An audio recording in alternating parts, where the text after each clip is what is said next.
সেনা অভিযানে মাদক সম্রাট এল মেনসোর মৃত্যুকে কেন্দ্র করে তোলপাড় চলছে মেক্সিকোয়। মোস্ট ওয়ান্টেড এই অপরাধী নিহতের প্রতিবাদে ড্রাগ কার্টেল সিজেএনজি সদস্যরা তাণ্ডব চালায় মেক্সিকোর ৮ রাজ্যে। নিরাপত্তা চৌকি, পেট্রোল পাম্প সহ বাণিজ্যিক বিভিন্ন স্থাপনায় হামলা চালায় তারা। আগুন দেওয়া হয় বিভিন্ন যানবাহনে, অবরোধ করা হয় মহাসড়ক। এই অবস্থায় দেশবাসীকে শান্ত থাকার আহ্বান জানিয়েছেন president Sheinbaum. White plus pro sensitive স্কয়ারে মাঠের বাইরেও তো আমরা এভাবে দেশপ্রেম দেখাতে পারি।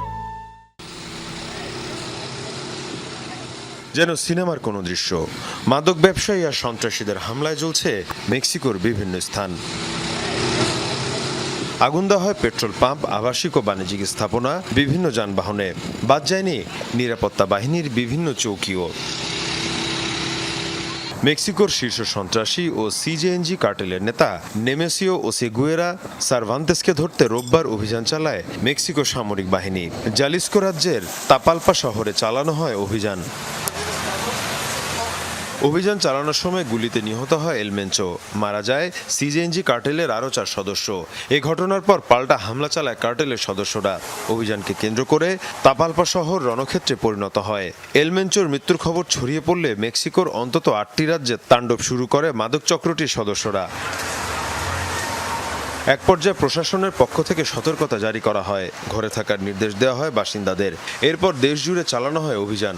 মেক্সিকোর প্রতিরক্ষা মন্ত্রণালয় জানিয়েছে, এল মেনচোকে ধরতে চালানো অভিযানের সহায়তা করে মার্কিন গোয়েন্দা সংস্থা। এর পাশাপাশি মেক্সিকান বাহিনীকে অন্যান্য সহায়তাও করে মার্কিন বাহিনী। 59 বছর বয়সী এল মেনচো একসময় পুলিশের কর্মকর্তা ছিলেন। পরে অপরাধ জগতে ঢুকে কুখ্যাত মাদক চক্র সিজেএনজি গঠন করে। এ কার্টেলের মাধ্যমে যুক্তরাষ্ট্রে বিপুল পরিমাণ কোকেন ও প্রাণঘাতী ফেন্টানিল পাচার করা হতো। তাকে ধরতে $1.5 কোটি পুরস্কারও ঘোষণা করা হয়।